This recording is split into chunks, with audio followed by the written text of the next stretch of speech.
ఉన్నత ఆశయాలు సాధించుకోవడానికి కోసం నిన్న రాత్రి 7:30 అనుకుంటా నేను శ్రీనివాస్ గారికి చెప్పాను, 2 గ్రామాలు ఒకేసారి చేసుకుంటే బాగుంటుందేమో, మళ్ళీ రావడం కుదరపోవచ్చు కాకర్లమూడి కంటే. ఆయన అప్పటికప్పుడే అందరినీ సమయవంతం చేసి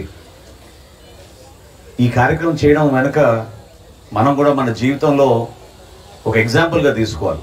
ఎందుకంటే పార్టీ నిర్మాణం కూడా ఎంత కష్టపడి ఇటుక వేసుకుంటూ 10 మందిని కలుపుకుంటూ గ్రామ స్థాయి నుంచి మండల స్థాయి నుంచి నియోజకవర్గ స్థాయి వరకు ఈరోజు రాష్ట్ర వ్యాప్తంగా జనసేన పార్టీకి ఒక గౌరవం, పవన్ కళ్యాణ్ గారి నాయకత్వంలో మన ప్రజల్లోకి వెళ్ళగలుగుతున్నామంటే ఎంతోమంది కష్టపడి జెండా మోసి పార్టీ కోసం ఏ మాత్రం కూడా స్వార్థం లేకుండా పనిచేసిన మన జన సైనికులు, మన వీర మహిళలు, మన నాయకత్వం, వీళ్ళందరూ కూడా ఒక కష్టమైన ప్రయాణం చేశాం.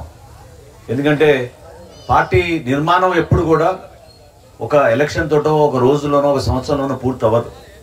పార్టీ నిర్మాణం చాలా కష్టమైన ప్రక్రియ. 2014లో పవన్ కళ్యాణ్ గారు పార్టీ స్థాపించినప్పుడు ఆ రోజు ఉన్న పరిస్థితులు, రాజకీయంగా ఎవరు కూడా అటువంటి పరిస్థితుల్లోకి పార్టీ పెట్టాలని అనుకోరు.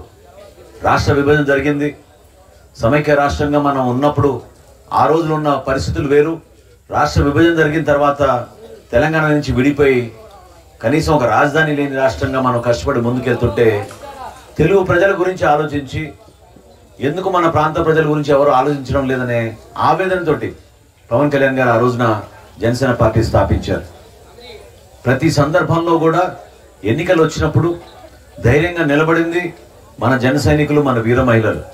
ఎందుకంటే ప్రజాస్వామ్యబద్ధంగా జరగాల్సిన ఎన్నికల్లో కూడా స్థానిక సంస్థల్లో ఎవరు కూడా ముందుకు రాని పరిస్థితుల్లో ఆ రోజున జెడ్పీటీసీలు గాను, ఎంపీటీసీలు గాను, సర్పంచ్లు గాను, మహిళలు ప్రత్యేకంగా పవన్ కళ్యాణ్ గారి పిలుపు మేరకు చాలా అద్భుతంగా ముందుకు వచ్చి నిలబడ్డారు.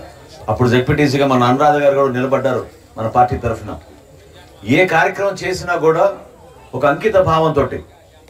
కొద్దిసేపు మీరు మాట్లాడకుండా ఉంటే నేను ఉపన్యాసం చెప్పగలుగుతా, లేకపోతే మీరు బిజీగా ఉన్నారంటే కాదు, డిస్టర్బ్ అవుతూ ఉంటుంది కదా, అందుకే రిక్వెస్ట్ చేస్తాను.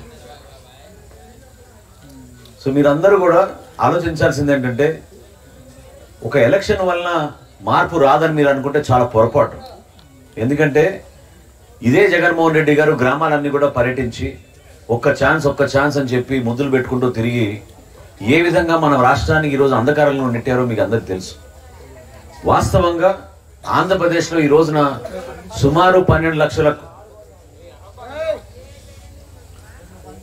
సుమారుగా 12 లక్షల కోట్ల రూపాయలు మనం అప్పులు చేసాం ఈ 5 సంవత్సరాల్లో.